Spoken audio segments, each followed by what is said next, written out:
She was asking me how when I first met you. Yeah. Wow, I'm curious about the answer. I used to see you hanging around in New York, and I always thought of you as one of the in crowd, and I was envious of you, big time I envious of you. think you must be thinking of someone else. Nope, I'm thinking about you. Right, we are In ready. crowd. I Wow. I feel like a bunch of us just meditated together half an hour ago. We get to hang out again. Um, where's my translator? Thank you for translating. Loved the big long debate in the Russian chat. Tried to follow it a little bit. There was some common themes and questions that trickled my way. So we'll talk a little bit about that.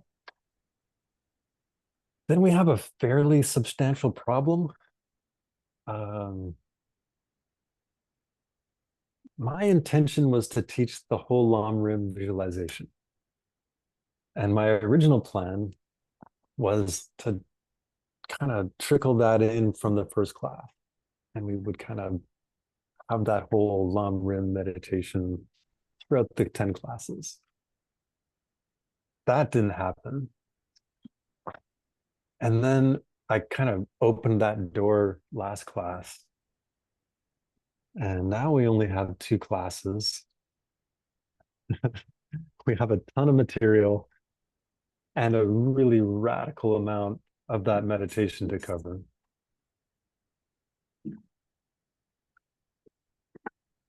What to do? Let's do our best.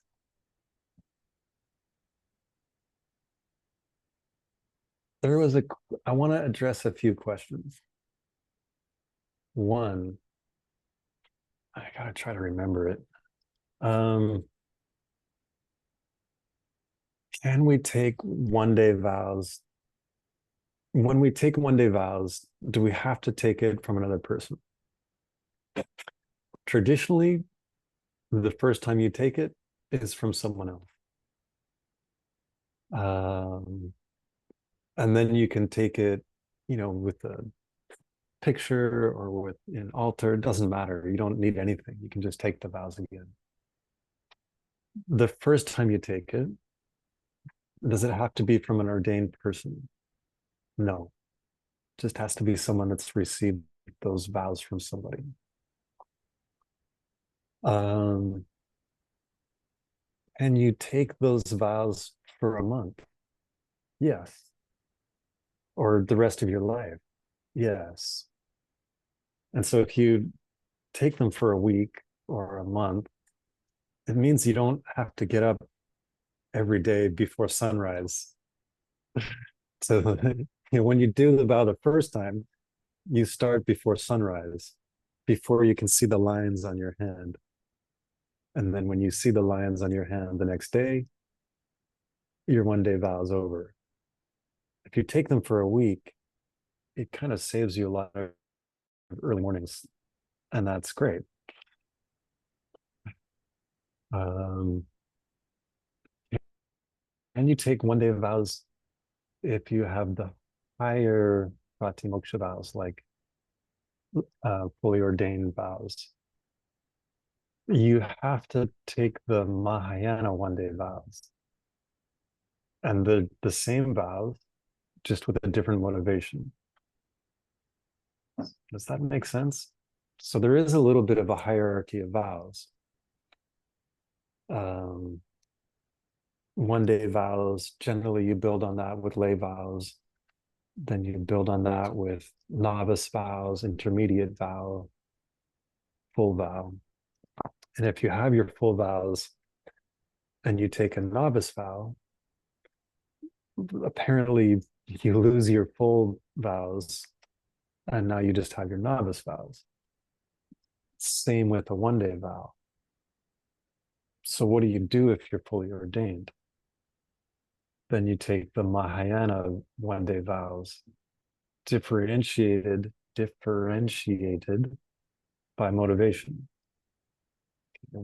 Traditional pratimoksha one-day vow, motivation is to get out of samsara.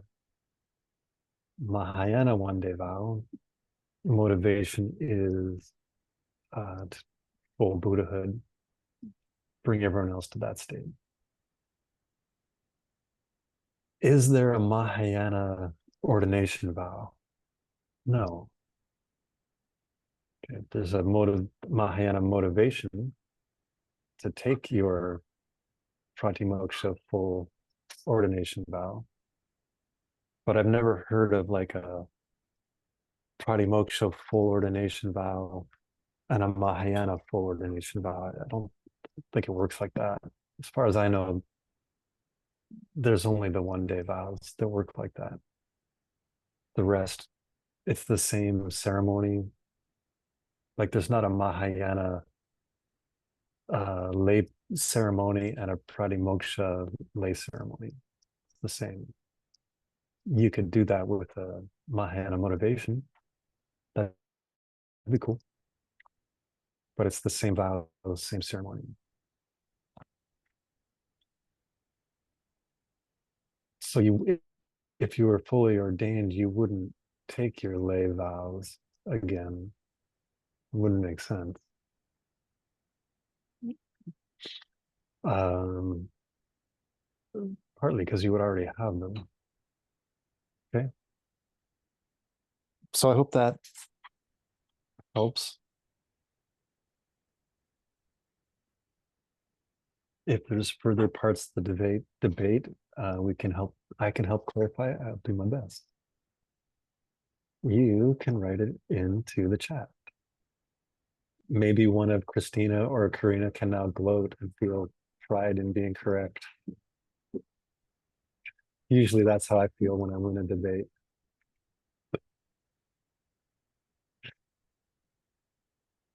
Okay. Let's jump right in.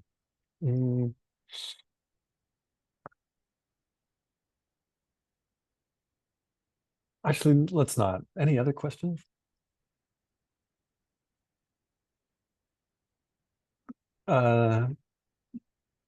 Stevie, did that answer your question? Yeah, it did. It answered my question. Okay. But if you were seriously gonna take Gomi vows, I mean, seriously, end the rest of your life doing this thing, does that have to be given by an or okay? That No. was my real question. Thank you. Yeah. And yeah. And I did ask Jigme about that. And it seems the Gomi vow tradition, there's another word for it in Sanskrit, doesn't seem like what she said, and I didn't look into it too much, might not be a Tibetan tradition. I'd never heard of that word. And she said she thinks it's more of a Thai tradition. And so maybe in that tradition, it's different. I don't know. But she was pretty clear that you can take one-day vows for the rest of your life, and that does not have to come from a ordained person.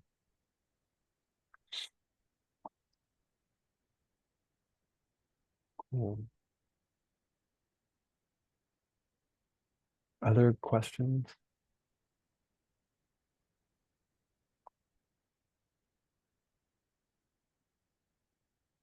Once, going twice. I'll check the chat.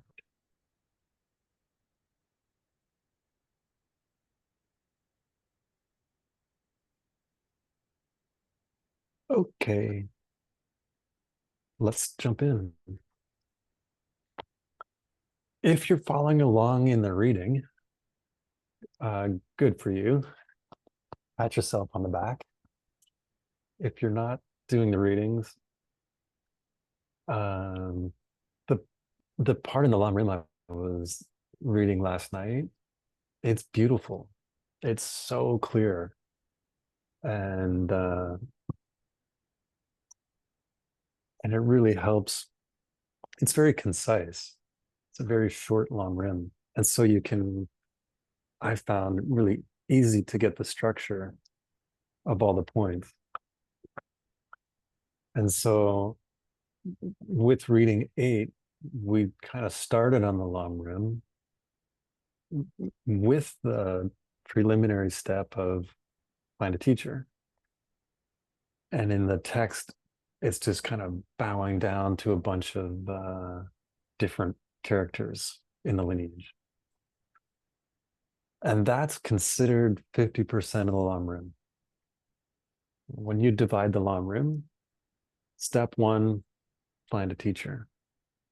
That's half the long rim. Every other step is the other half. And so that is a little bit reflected in how many verses Jetson-Kappa spent on that. In a very short, concise text, he kind of went verse after verse after verse of prostrating to different people, praising different people. And so when they talk about Lam Rim, step 1, we talked about 2 preliminaries last time. Understanding the precious opportunity we have and finding a teacher. That finding a teacher, half the long run.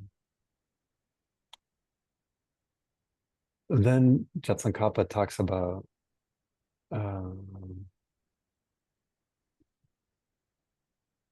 he says, actually, I'll just put it in the chat. Maybe this will encourage people that haven't quite made it to the reading to be like, oh yeah, that's awesome.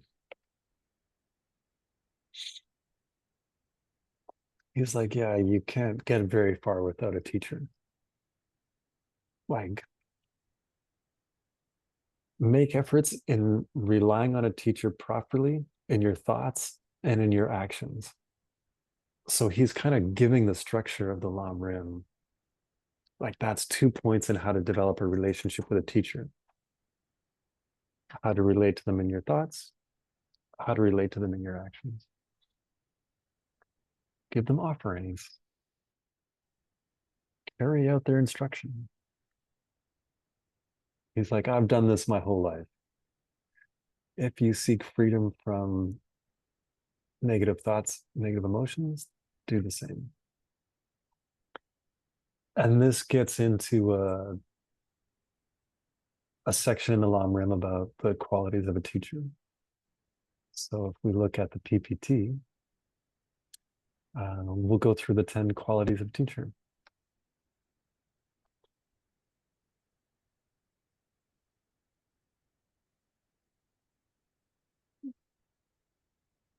Didn't this come up in somewhere else in ACI? 3? ACI 1? Sarah says ACI 1. Karina says ACI 3. We have a debate. It's like 3 or 4. 3 also, 1 and 3. Which, when things come up multiple times in the ACI course, I kind of try to take notice. Like, why is this so important that we're repeating it? This is Swami Swarupananda, one of my teachers from the Shivananda lineage. And he is someone that I thought represented some of these qualities that we look for in a teacher. The first quality is duva. What's duva mean? If you were to translate duva into Sanskrit, what word would you choose?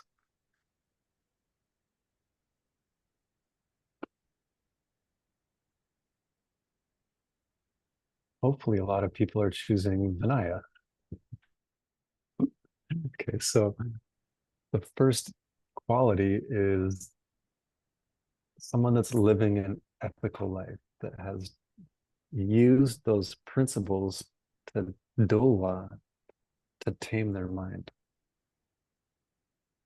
So the first quality, there's 10.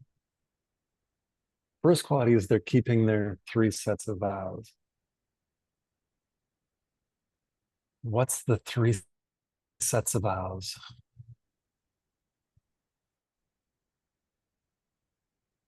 Pratimoksha, the Bodhisattva vows, and the Tantric vows.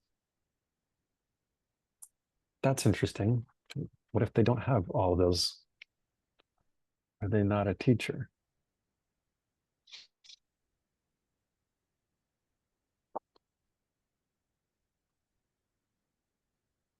When we talk about what we're looking for in a teacher, someone that's living ethically, this one's all of these are a little tricky. If we see a teacher not living morally, whose fault is it? Right? Like, our seeds are forcing us to see that. So now we've got a big dilemma. Our seeds, you could say our fault, but that's what makes it real. That's what makes it true. And we have to act on that, right? How we act, we can think about, but we have to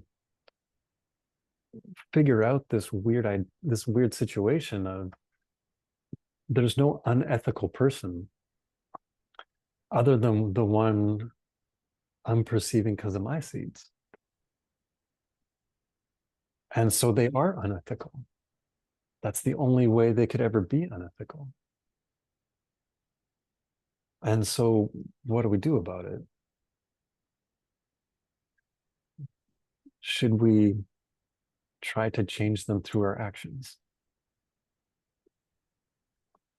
Yes. Thumbs up. We should. There is a threat we used to say at Diamond Mountain to people that pissed us off. It's like, don't make me Tonglen you. Like, I can change you. I'll Tonglen you and change you.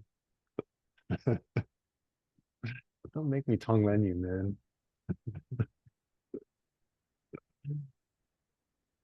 Yeah, we can change our perception of someone, and that is what changes them. Do we hold them accountable for their actions as we perceive them? Yeah, we have to do that. Do we create some distance from our affliction or judgment by seeing that there's some aspect that I need to take responsibility for? Yeah. So can I try to change them through my actions? Yes. Do I hold them accountable? Yes. Can I create some distance from my affliction and judgment by understanding that those are coming from my seeds? Yeah. And that doesn't take away from holding someone accountable. It just should kind of release the pressure in the pressure cooker a bit. So my experience, and this is a really challenging,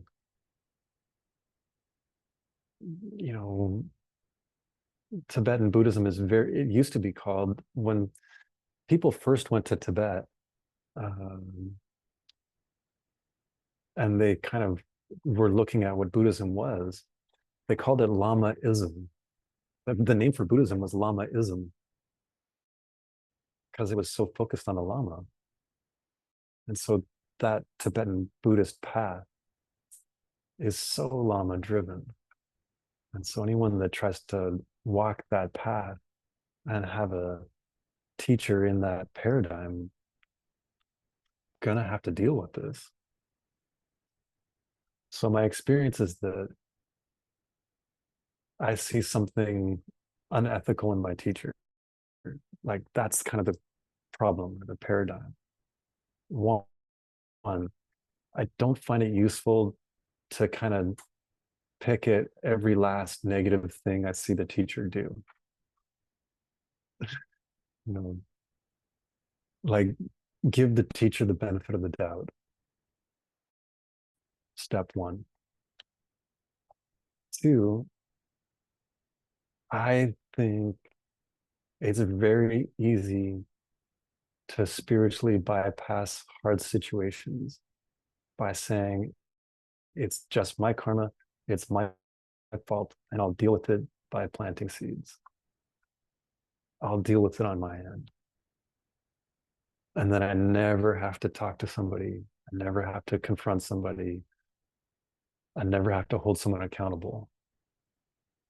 My fault, my seeds.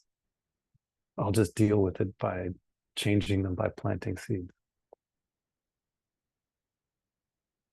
There is a truth to that. There's a time for that. My own personal experience was it was a great excuse not to hold people accountable and not to have a hard conversation. It was perfect for me. You know, in my,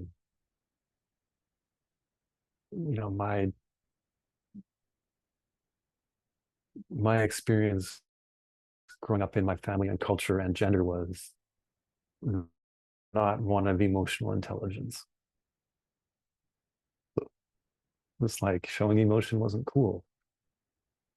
You know, not allowed to cry as a 15-year-old boy growing up in Canada in the 80s. So you kind of learn not to. So emotional conversations were hard, and I could hide behind Buddhist philosophy. It's perfect for me. And then as a Sangha,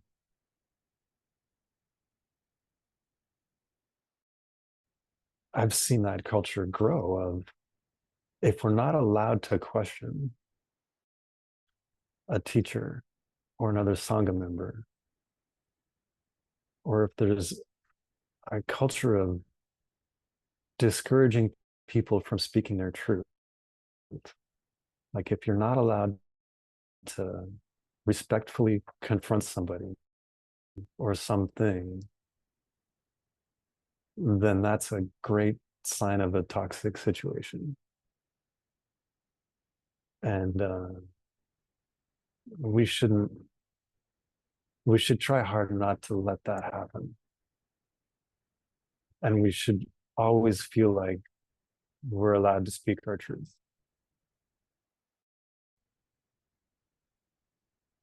And sometimes that feels very at odds with the teachings of Tibetan Buddhism. My experience is it doesn't work out if people don't feel like they can act on their perception when there's a problem. And I think that was a huge lesson for people that went through the experience at Diamond Mountain.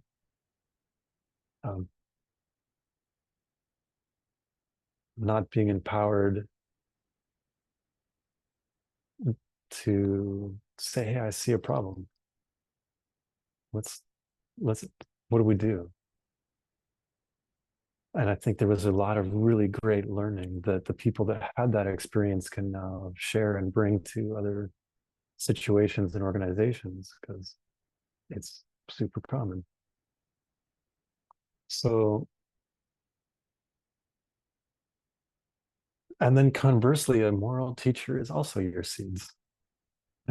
So like, good job. You know, we do see our teacher that's fantastically moral. That's awesome. How do we keep seeing that? I think it's a lot of appreciation and recognition. It's so easy to dwell on the mind is hardwired to notice the bad. That's how the amygdala works. Notice the bad, notice the danger in the environment. Hold on to the negative thing someone said and repeat it in your mind for 36 hours. Wake up in the morning at 5 a.m. and run it through your brain over and over again. And we do that with the negative. We don't sit there and lie awake, not being able to sleep, cogitating over the positive things someone said to us. I just can't sleep because Nicole commented, she said something nice about me. It's keeping me up at night. And we don't do that. So part of it is training in the mind in the opposite. Geshe Michael said, write the negative in water. Like if you had a stick, my teacher said something sarcastic and hurt people's feelings. Write that in water. It doesn't last. I saw my teacher compliment someone. That we can write in the wet cement. And it dries and it stays. Like, hold on to all of the good things more strongly than the bad. I still, in my mind, complain that Geshe Michael was late to so many classes. So silly, you know. He kept me up all night teaching me Dharma. What a jerk. You know, I should have written that one in water.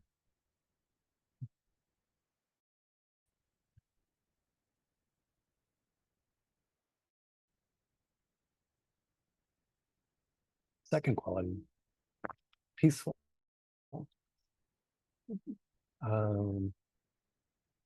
They should be trained in meditation.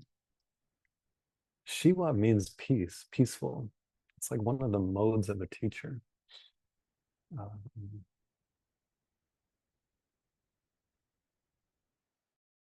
So, you know, teacher should talk the talk and walk the walk. Like, if we have to have shamatha to see things directly, then we should probably learn how to meditate. And not every teacher is going to be an expert in everything, probably, or at first. But if they don't have a meditation practice and they teach that it's an essential aspect of the path, then there's some dissonance. There's some sort of something's wrong. And that sounds obvious. But then when we start teaching, there's a tendency for it to be harder to find time to practice. And then you're a yoga teacher that barely practices yoga. Or you're a meditation teacher that hardly meditates. Or you teach Vinaya and you don't know where your book is. I, however, have started keeping my book better. Because Geshe Michael said, teaching is the ultimate in hypocrisy. Like, when you find yourself teaching Vinaya and you don't know where your 6 times book is, it's very encouraging to go find it and start teaching and keeping it. Because it's uncomfortable. Right? So when we teach, it's like, it highlights our hypocrisy in fantastic ways. So, second quality, someone that's meditating. They should have a meditation practice. They shouldn't be one of those teachers that teach meditation but don't meditate. Third quality. Third quality is they are really peaceful. They are super Shiva. This means they have a broad, deep understanding of emptiness.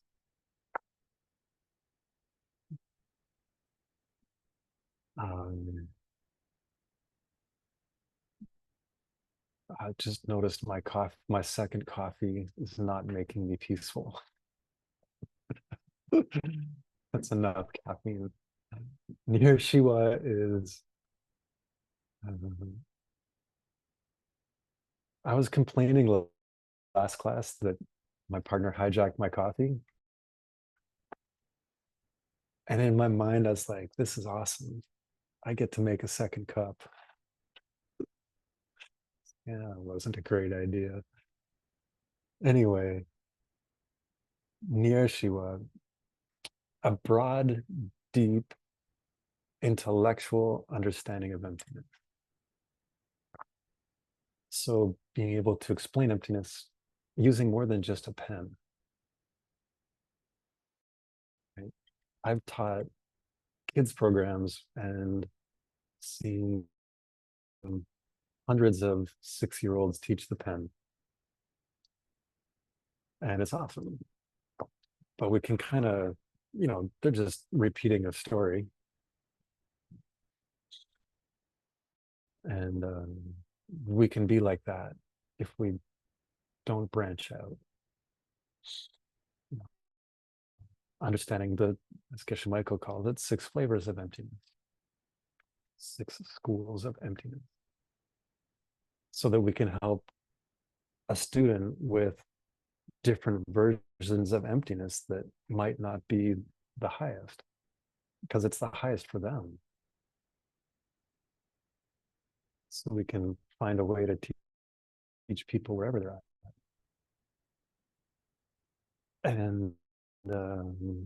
And when we do, Geshe Michael was pretty adamant that if we teach emptiness in that same class, also talk about seeds, kindness, morality. It's like, don't teach emptiness without kindness. And my personal experience is that's great advice.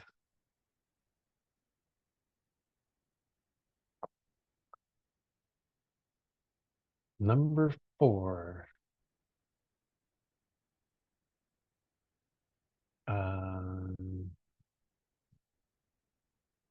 Yin Ten Fakpa.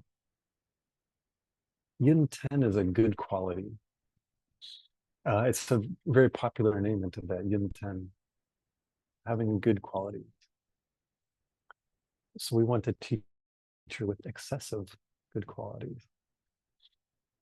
So a teacher that exceeds the student's spiritual qualities.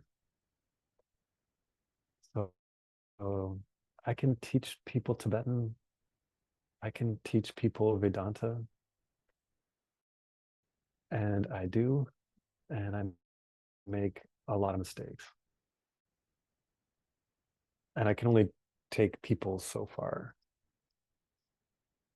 So much better to have a master teach you Tibetan, or to have someone teach you Vedanta that has studied that for 10 years, not 10 days.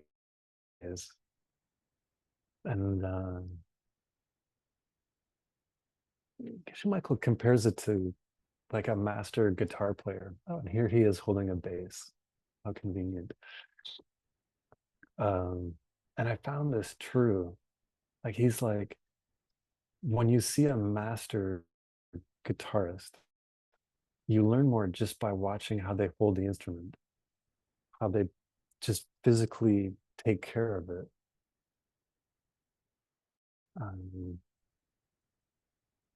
just watching them play. Like a real master, you can learn just by more from them, just by watching them.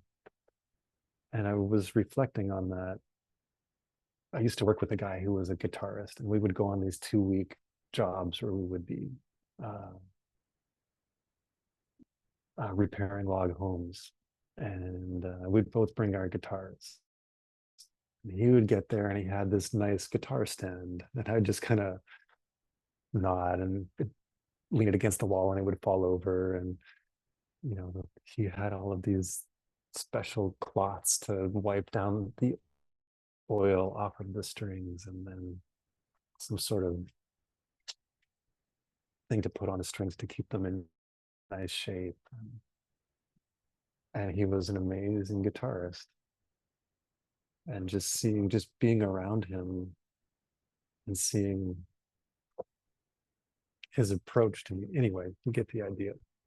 We want to be around someone that is a master. And then in the magic of empty teachers, this was like, calls it a desert dandelion, qualities of a teacher, a desert dandelion. And if we want to study qualities of a teacher, that teaching is amazing. It's called The Magic of Empty Teachers. Maybe somebody could link it. You can find it where? Sarah says it's on the knowledge base. I'm not sure it is though. Anyway, if someone can link it, it's fantastic. And one of the metaphors of the qualities of a teacher is a desert dandelion, which is a nice way for when you're in the desert and you go for a walk, you come back, even like 3 minutes, you come back and there's all these things that stick to your socks. So it's like 3 minutes of walking and then 10 minutes of picking these little thorny brambles out of your socks. And he's like, that's how we want to be with a teacher. Like, be around people with higher spiritual qualities than we have.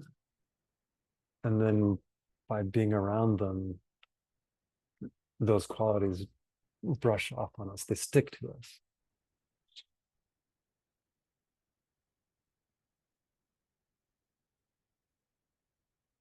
Okay, number 5, they have effort.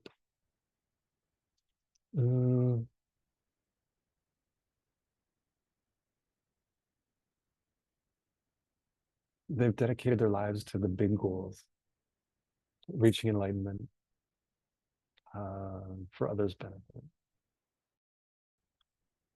All of their energy is focused on being free of suffering and helping others do that also. So if that's our goal, then we should find someone who also shares that goal and is demonstrating that path. So as Geshe Michael describes this, it's pretty extreme.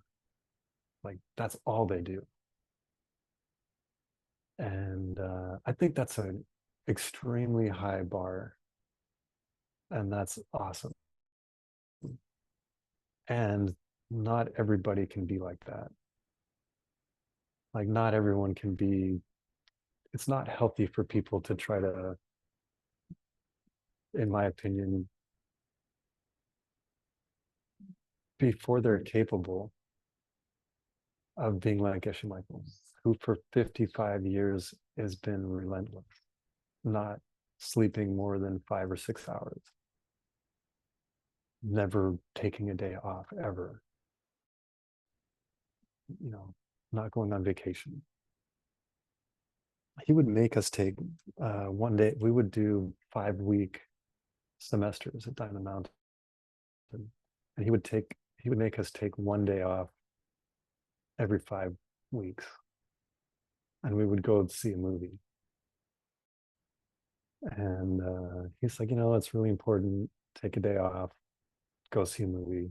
And we would all go to the next town, and we'd go to a Mexican restaurant and relax, have fun, go see movies. Like, it's really important. The whole time he would have meetings with people. Relentless. Driving there, working. Being there, meeting people. Driving back, working. During the movie, he would come back with all of these insights from whatever the movie was. He's watching the movie, looking for lessons, looking for teachings. It's relentless, and that's awesome.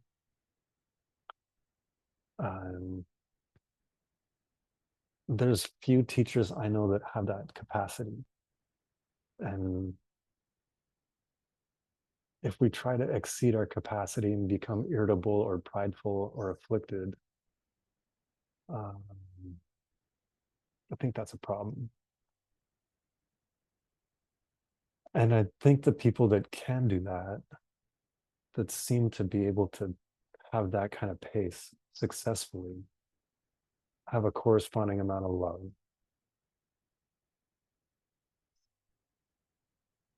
So the people that I see that can successfully keep a pace like that are people like Connie, for those that know her, Dr. Wu. Like,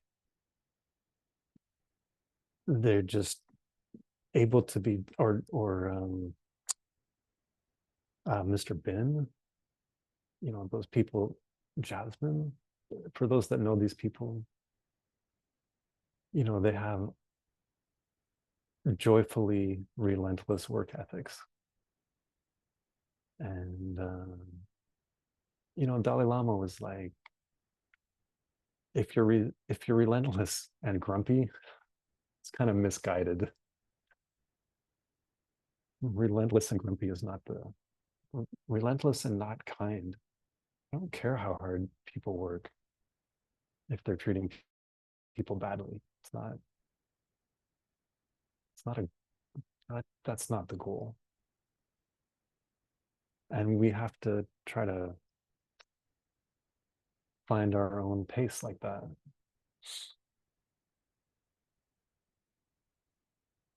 And fight a culture that rewards high achievers, grumpy high achievers. Like, how you doing? Oh, I'm so busy.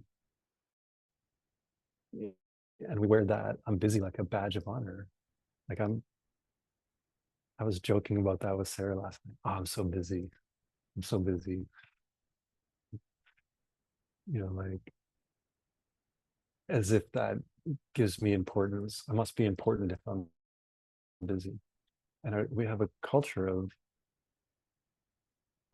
elevating people in an organization that kind of are that type A behavior. And I think we need to recognize people that are like, how are you doing? I'm balanced. My life has good balance, which means I'm available to take care of people, and I'm not running around crazy, and I'm not treating people badly because I'm grumpy. Like, how do we be countercultural and value those people and elevate that as our role model? Okay, my rant next. Rich in scripture. They have studied here, specifically, it's the three baskets. We talked about the three higher trainings: morality, concentration, wisdom. And that's related to the Vinaya teachings, the sutras, and Abhidharma. So, yeah, that's the context we're talking here. when we talk about the three, I think it might be a homework question that I had to look up. The three kinds of teachings. It's talking about the three higher trainings. And for us, it means, who was it? It had been Chandrakirti. Like, good students want 100 proofs of emptiness. And we should have them. We should be rich in our training that we can, oh, you don't like the pen? You're tired of that story? Great. Let's talk about a mala. Oh, heard that one too many times? Let's talk about the parts. Let's talk about causation.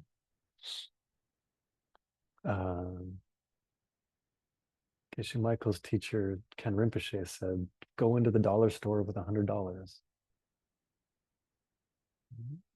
When you prep a class, have more than you need. Like, research 5 texts to teach one properly. Number 7, Dani Raptok.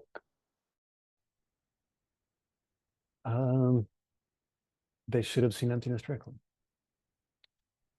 and be able to explain the connection between morality, karma, emptiness. So that sounds great. How would we know? Like, if we're looking for qualities in a teacher, one of them is they've seen emptiness. How would we know?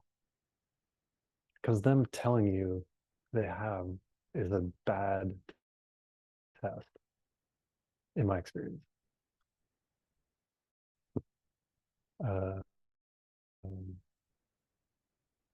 And when people, also in my experience, say that they have, it often causes a lot of doubt and skepticism.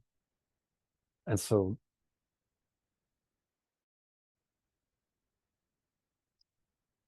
I think it's good to talk about special moments and special realizations that we have, and we should be selective about it. And if a teacher claims to have had realizations, that's great. How do we assess that? If we feel the need to, I think it goes back to the first 3. Like, do they meditate? Are they moral? Can they explain emptiness in relation to the self? And if they can't, or they're not doing that, then without judgment, I think we can put it on the shelf. I don't know if they have or not.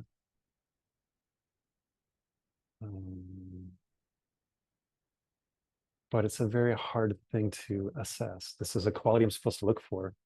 How do I know? I think going back to those first 3 are great. Do they meditate? Are they moral? Can they explain emptiness? If those boxes aren't checked, then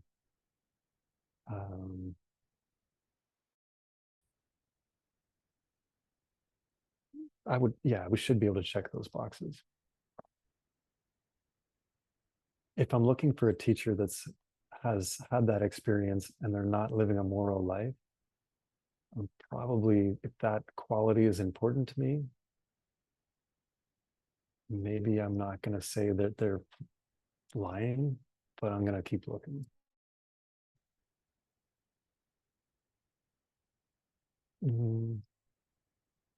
That's my personal opinion. I'm full of personal opinions today. Number 8. Let's go to the next image. This is Master Kumarasa. I studied meditation with him.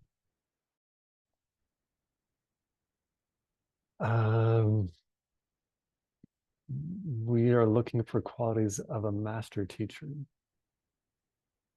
They should grasp a student's capacity and teach with an appropriate intensity and speed that benefits that student. Like, how quickly can I take someone through the 18 courses? How do I know if someone, how do you know if someone's ready for Tantra? Like, we want a teacher that knows those things. We shouldn't be hurrying people through the process because we want a tantric student. It's not, that's grooming. It's not how that should work. Or we shouldn't race through that process because Tantra is more cool or faster or better. That's also not how it works. This simply doesn't work like that. It seems to me more another Earle hot take for today. It seems to me there's a correlation between being rushed through ACI and not sticking with things long term. So we want to have a teacher that's been through that process, that's done the whole 18 courses, ideally, that's been through the 18 Tantra courses, or a good chunk of it. And so they've gone through that with the personal experience. And so that, you know, they've at least gone through it with some experience so that they can guide others through it. And, you know, that's tricky. Those people aren't always around. But we're talking about a list of ideals that we're looking for. And that's what the list is for. Right? We might not get to choose somebody with all of these. Why? Because our karma might not allow us to see it. Right? So we need to create the perfect teachers so that they can create the perfect us. And that perfect teacher might never have heard of ACI, and they might never heard of Tantra. We can also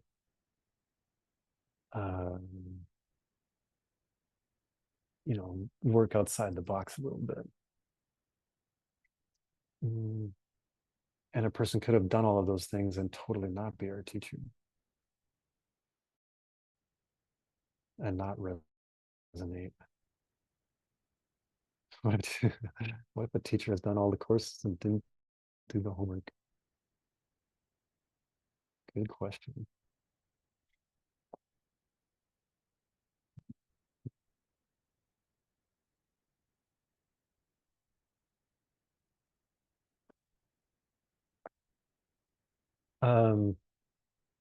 Kind of joking aside, my experience with going through the ACI courses is it felt like there was a very strong completion karma when I put the last period at the last sentence of the last final exam. And that felt, for me personally, very powerful. So could that teacher still be awesome? Of course. I would, as a student, want to be the teacher that put that last period at the last sentence, at the last final, and feel the karma of completing that. For me, was super cool, powerful. Next, image of love. They should have the right motivation. We talked about it. They teach out of love, compassion, the students benefit, not money, not fame, not respect, not Instagram likes, not followers, not power. Um, I had a yoga teacher that, for me, was a great example of this. And I saw her over and over give up the opportunity for money or being more famous or friendship with students, being willing to not be liked for the benefit of the student in the class, or not sell herself out to Instagram for likes or follows, or not to sell out for the style of yoga that was popular and in style to get more people in class, which meant she had small classes and she taught authentic yoga and she pushed people, and it cost her money and it cost her fame to have that integrity.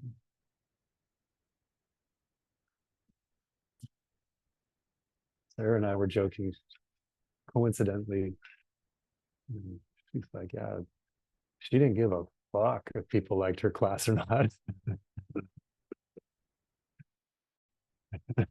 Totally true, but it was somewhat true. Like, that wasn't her goal. Her goal wasn't to appease people or make them happy. It was to teach them yoga. And sometimes with love, that meant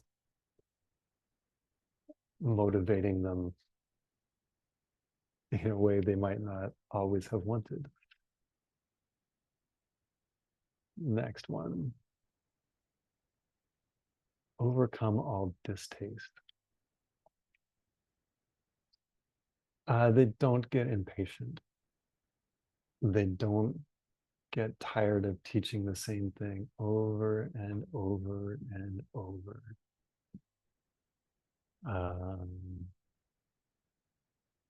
I My style of yoga was Ashtanga. Sri Patabi Joyce taught primary series for 70 years or something, 65 years, same series, never changed it. Same instructions, never changed. And it was always the most exciting thing, like to see him teach after 55 years, the primary series to beginning yoga students. It was amazing. And it was like day one. It was just like his excitement, his love for his students.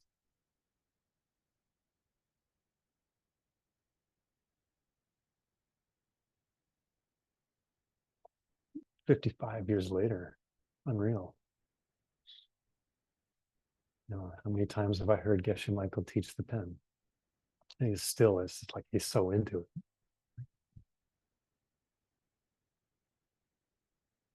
But it's like, and I love that kind of now when he pulls out a pen and like, I just kind of watch how into it he is. like, like that's the lesson for me of like, how can someone be this excited to teach this thing again to a bunch of students that like me and my friends that are like, oh, for fuck's sakes, you know? And he's just like, what's in my hand? A pen. Like, we want a teacher like that, that's willing to, that has that capacity to never be tired and have that kind of passion. Okay, next slide. Um,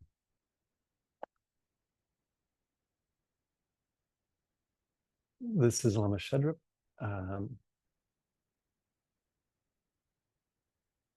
This is the person that gave me my refuge vows in New Zealand. He's in the Kagyu lineage. Um,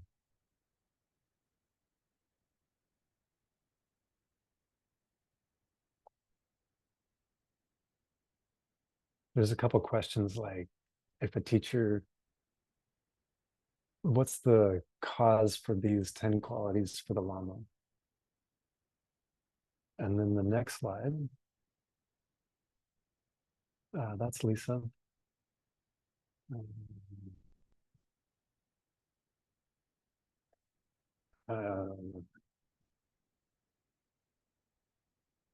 That's who I studied yoga with, among other things.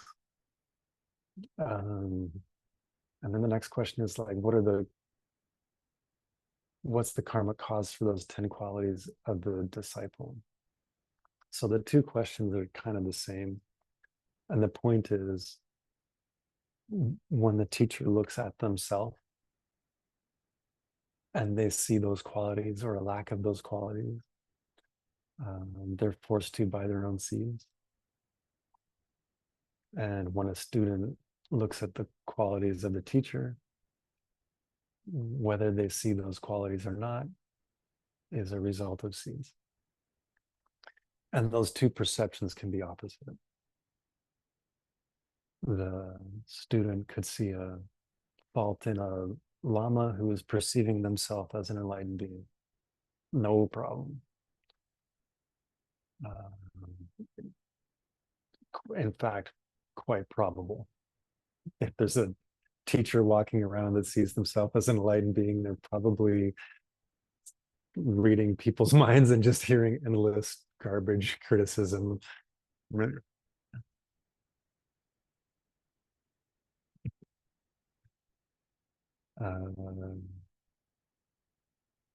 And the more pure the disciple comes, the student comes, the more pure the teacher comes. And that's the process. We purify our teachers so they can purify us. We create the perfect teacher so they can create the perfect us. And the other thing is the opposite. When, people can see you in a magical way and you don't share that view. And that can be all sorts of problematic, but also very beautiful. When people see things in you that you don't see, and then it allows you to access a vision of you that you don't share. And to see that version of me is already exists. And we can kind of get unstuck in who we think we are.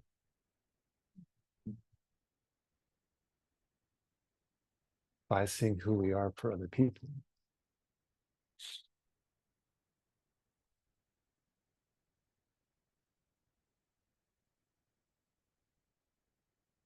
Next slide.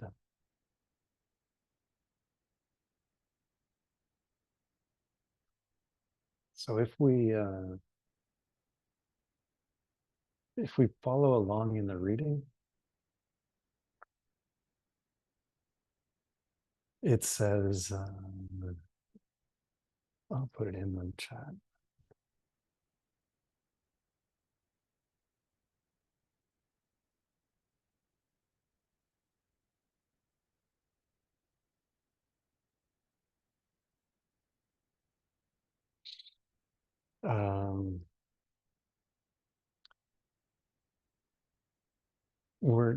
So we talked about the teacher. Right? What's the next step in the long run? Talking about our leisure and fortune. I took a degree in leisure studies. 4 years studied leisure. Class 1, the teacher said, it's leisure as in pleasure, not leisure as in seizure. Translators, good luck.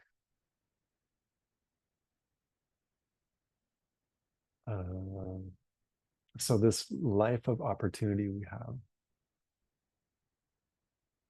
and the Lam Rim, it's kind of hardcore. Like, we have the opportunity now. That opportunity is unbelievably rare, and the window of opportunity is unbelievably short. And we live life like we're blind to that truth. And so the Lam Rim urges us to take the essence of this life.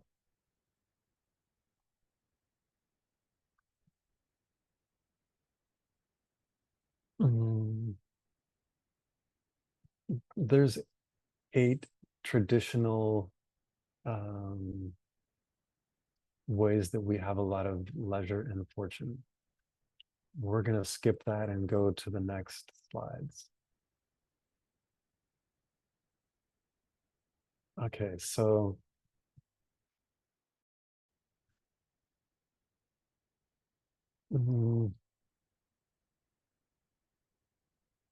after we are encouraged to take the essence of life, then, well, how do we do that? So that's the flow of the Lam Rim. You know, we have an opportunity. Take the most out of it. Okay, great. How? Well, learn the details of the 3 scopes. Now we get into the rest of the Lam Rim. There's this lower scope thing. There's this medium scope thing. There's this higher scope thing. Go to the next slide. Yeah, there it is. So we're at now, in our flow, we're at the lower scope. Let's go to the next slide. What are the steps of the lower scope? Well, I'm glad you asked. We had the 2 preliminaries, right? Not technically lower scope. They bring us to the lower scope. Then we have 4 steps. 1, understanding impermanence, specifically in relation to death. If we understand, if we have a good awareness of death, the next step would be, well, what happens if I die? And that leads to the teachings of the 6 realms. And specifically here, it's like, I do not want to be reborn in the lower 3 realms. It's like, so the second part of the lower scope is having contemplating the suffering of the lower 3 realms and deciding, I do not want that. That sounds bad. Which then leads us to the third part. Well, what do I do about that? Well, I take refuge. What do I take refuge in? 3 jewels. What's the essence of that? Emptiness. Or you could say karma and emptiness. So that was a slide we just kind of blew past, but try to catch the flow. Lower scope. Death is certain. If I die, I do not want to go to the lower realms. To avoid that, I'm going to take refuge in karma and emptiness, or the 3 jewels. And what am I going to learn, or what am I taking refuge in? Step 4 is understanding what to take up and understanding what to give up. And that's the contemplations of the lower scope. So when we meditate on lower scope, there's 4 contemplations on the slide there. when we did the meditation, how many of those did we do? We did 0. We visualized walking through the woods, kind of lost, sick of suffering, wanting a way out. Exiting that wood, seeing a big party, people enjoying a feast, and enjoying that with them for a little while, right? Tasting all of the pleasures of life. And then kind of realizing there's must be something more. This really is not meaningful to spend my life like this. And my life is precious and it's finite, and I need to find something more. Then we visualized walking down to the river and finding a teacher. That teacher took us to the other side, where we entered a castle. For those that listened to last class, that's where we got to. The next step then is the first step of the lower scope. Having, awareness of the inevitability of death, an awareness of death.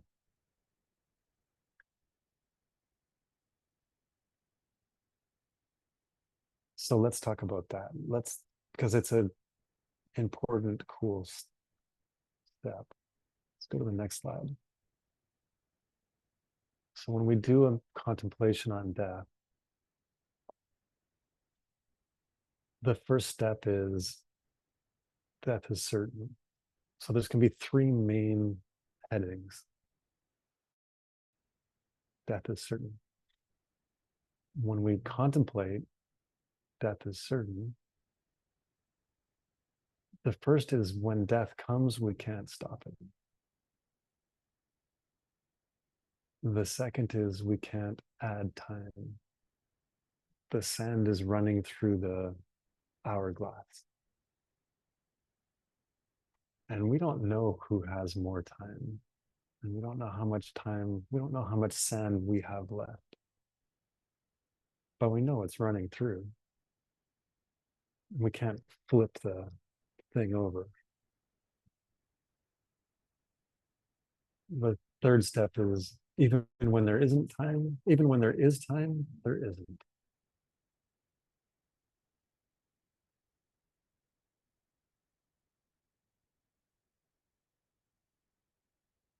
So let's do that visualization. We are hopelessly behind. Not quite sure how to get out of this hole I have dug, but let's at least do this meditation.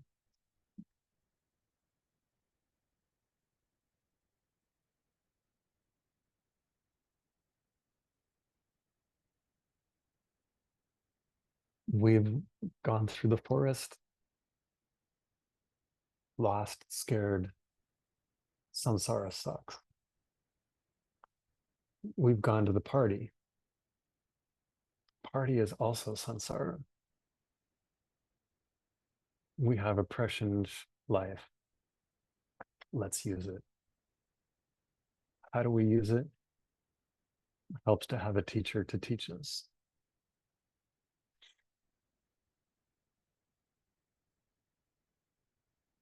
What are they going to teach us? How to get the most out of this life.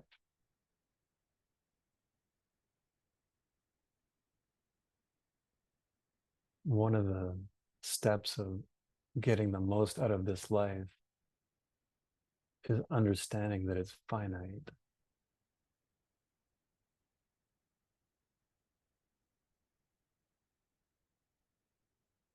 And so we walk through that door into the castle. And it's dark. And there's a little torch on the wall, and we hear something to the right. It's like this sudden, powerful, forceful movement, something lunging at us and is held back by these chains.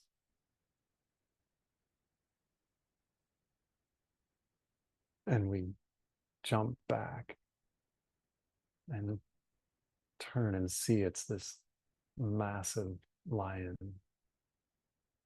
that's chained to a wall.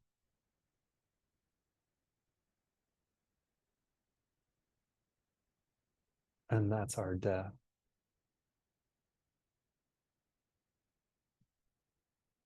The chains are breaking, pulling out of the wall.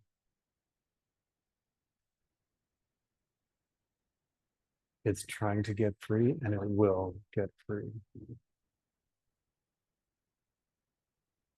And when it does, death is here. There's no fighting it.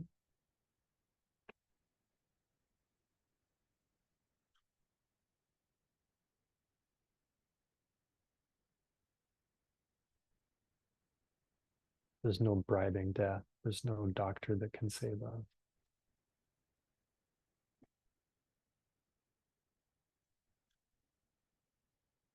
There's no last second thing we can do.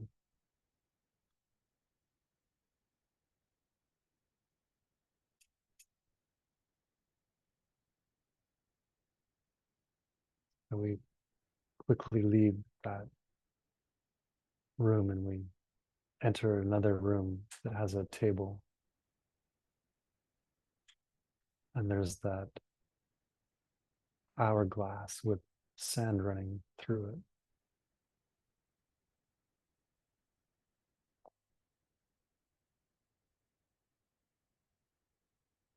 But we can't see how much sand is in it.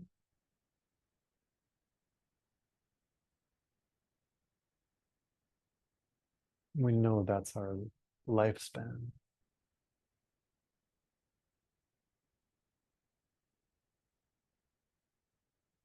Maybe another day, maybe another year, maybe another 50.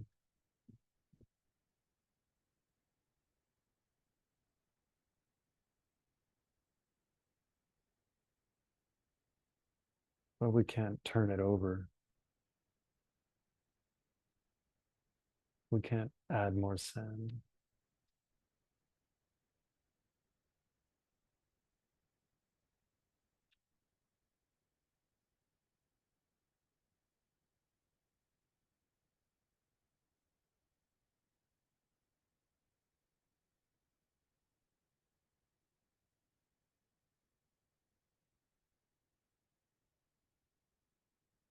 And walking through to the next, like a hallway, and it's got like a moving ramp, like at the airport, carrying us faster than we want to go.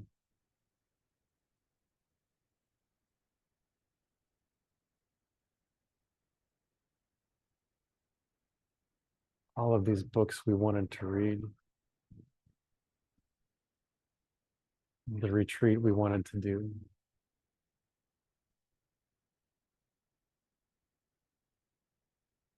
the meditation that we wanted to do. But too many things got in the way.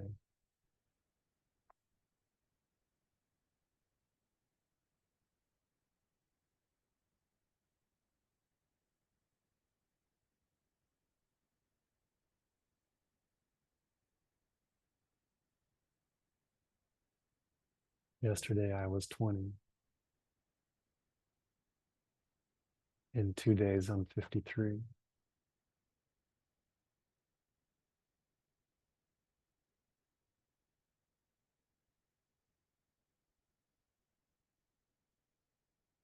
Even when we have the intention, it's so hard to find the time.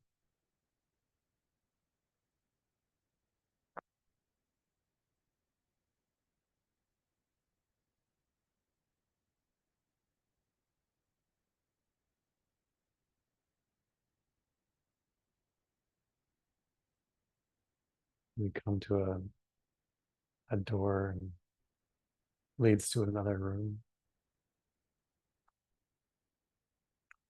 And there's a table. I see it like 72 calendars on the table.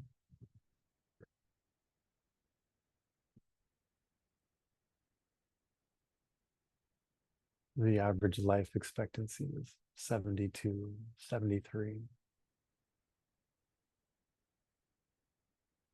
In my mind, I'll at least hit the average.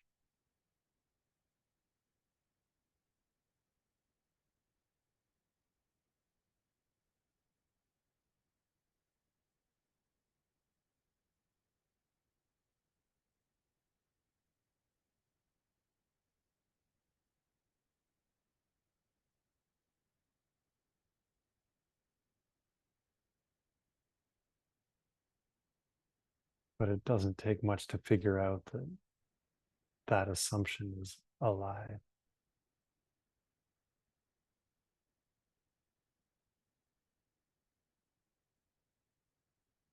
People die unexpectedly at every age. There's no immunity. There's no guarantee.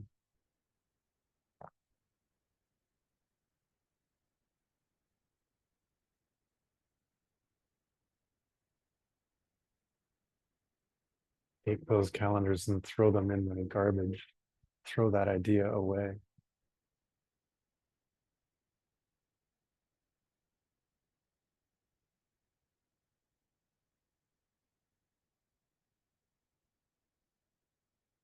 And there's a table with like a buffet, many dishes, different kinds of food.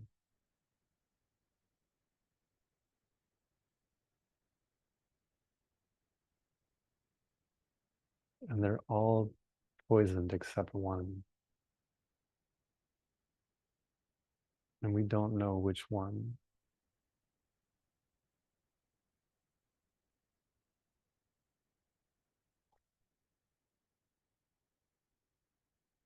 And we understand that there's many things that can kill us, and very few things that can keep us alive.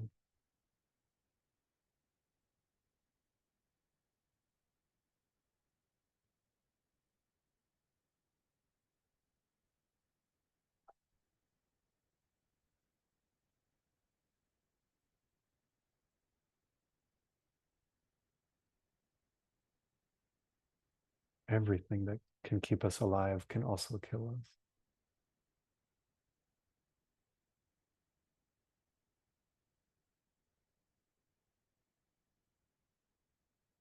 We start to walk out of the room and something pricks our foot. We step on a little piece of wood, little sliver of wood.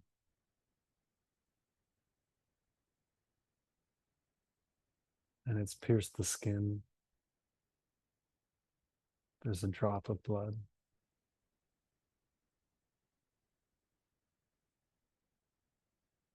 And we understand how fragile the body is.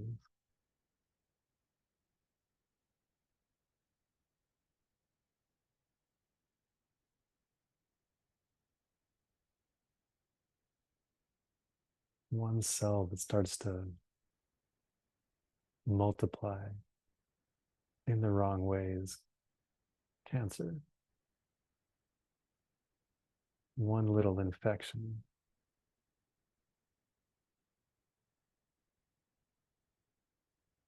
one virus.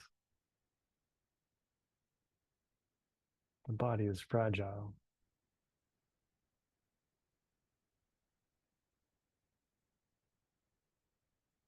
It just takes one fall.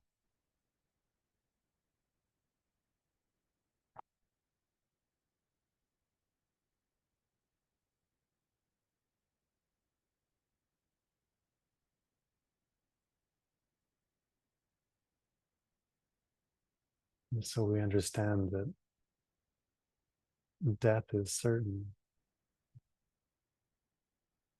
The time of death is uncertain.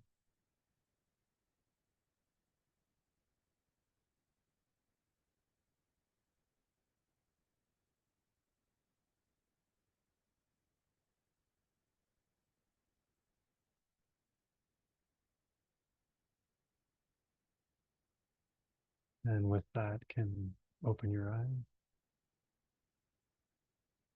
We'll stop the meditation there.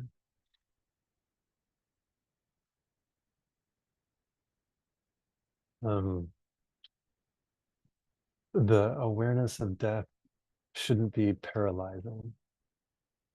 We didn't get to the uplifting part. Don't get stuck in like the disaster part. We're getting there. The realization should be beautiful. It should be beautiful. I'm gonna use my time to do the highest thing. If I have a good awareness of death, at the end of my life, I'll look back and be like, I did the right thing. I used my time well. Right? I had a solid, realistic awareness of the reality of the situation. And that motivated me to live a good life. And so our awareness of death meditation needs us to be a positive, uplifting, motivational thing. The lower scope can feel a little bit scary, or yeah, it can be a little freaky. So we have to kind of, and that's kind of can be good. Like that lower scope feel can be really great to tap into. You know, the higher scope has a different feel. It's the outgoing six perfections of acting beautifully in the world. Lower scope is a little bit like, holy shit. Can't just water ski all the time. There's times for water skiing.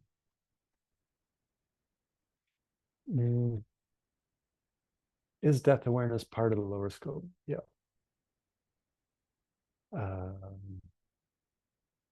So let's go back to that slide. Let's review. Oh, actually, let's go to the next slide, because I went further than we had talked about. The second of the three parts of the awareness of death meditation. There's no fixed lifespan. It should say there's no fixed lifespan. There is an average lifespan. There's no fixed lifespan. There's no guarantee that we hit the average. And that's the reason there is an average, right? Like to have an average means most people die below the average or above the average. We get an average. So there's no fixed. 72 is an average. Second part, there's a lot of things that can kill us. Few things can keep us alive. Third part, body is fragile. So those are the first 2/3 of the death meditation. Okay. For those that are curious, let's do the next slide. The last part is at death, nothing can help.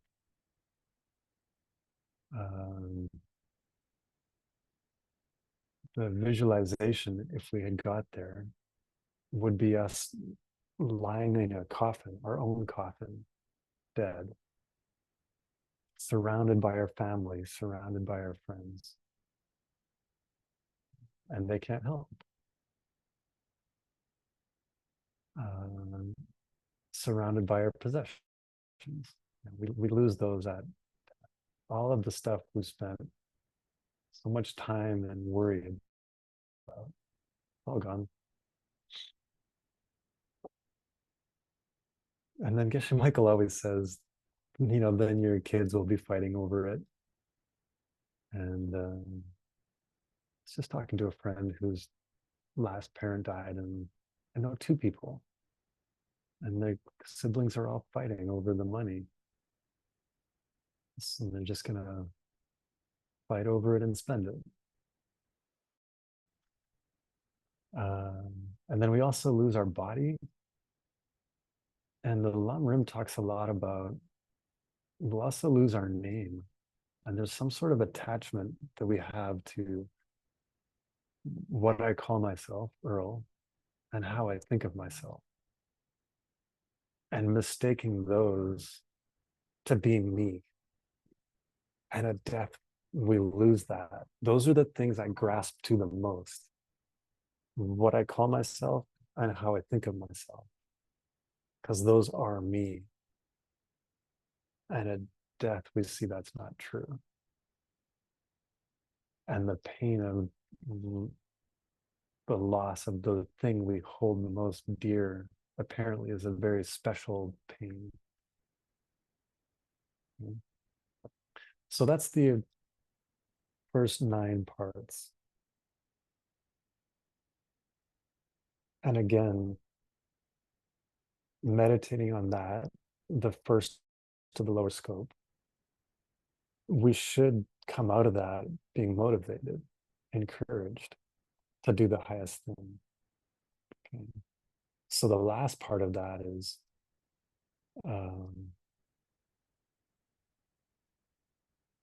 making a determination to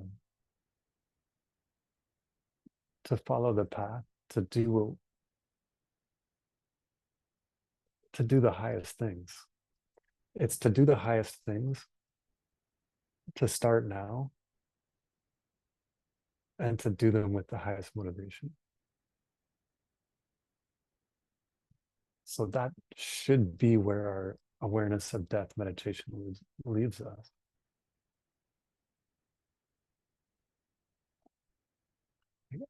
I will use my time well. I'll start now, and I'll do the highest thing. Okay. So the 9-part death meditation should lead us to those 3 resolutions. I'm going to use my time good today. I'm not going to surf my way on the internet through another day. Instead, I'll go help somebody, or I'll do whatever. I'm going to do that today. And then I'll, think of what's the highest thing I can do. So those are the 3 resolutions that come from a good death meditation. Meaning, I like to call it awareness of death. It's an awareness of death meditation, because we're trying to develop an awareness of death. The Lam Rim, one sense of it means a Lam is a realization. So these are things that we realize. And so we meditate on this so that tomorrow when we wake up, we have that Lam, we have that realization on our mind. Like we open our eyes and we have the first Lam of the Lam Rim on our mind. Holy shit, this is great. I'm alive. I just woke up. Amazing. That is amazing. This body is still working. Unbelievable. Of all the things that need to go right for me to be alive in this world, it's unreal. And here I am I get to do it again today. Amazing. And we wake up with that realization. Okay. Cool. What am I going to do today? Should I just surf the internet all day? Is that who I want to be? So our awareness of death is a realization that should influence our action, not get stuck in fear. That's a bad, wrong death meditation. We have an awareness of death so that that realization is what we wake up with and what motivates us. Not in a frenetic, crazy way, in an intelligent, kind, sane, thoughtful, intentional way. Running around with our hair on fire because we're aware of death it's not the idea. Cool. We went a little bit over. We only have one class left. Unreal. I encourage you to have a look at the reading. Next class is on Friday. That's awesome. It's my birthday. I get to teach class on my birthday. So I look forward to celebrating with you. I have no idea what we're going to do with being so far behind. I'll try to make a plan, but we'll cover the material. We'll do our best with the meditation. And I look forward to seeing you all on Friday, if not sooner. Thank you, Octavian. Thank you, Anastasia. Thank you, Karina. And thank you all for being here. Live long, keep teaching. Thanks, Stevie. Love you. Thank you, Master. We love you. Yeah. We love you. Please stay. Yeah. Thank you all. Okay. Благодарю. See you all on Friday. Thank you, everyone. Bye-bye.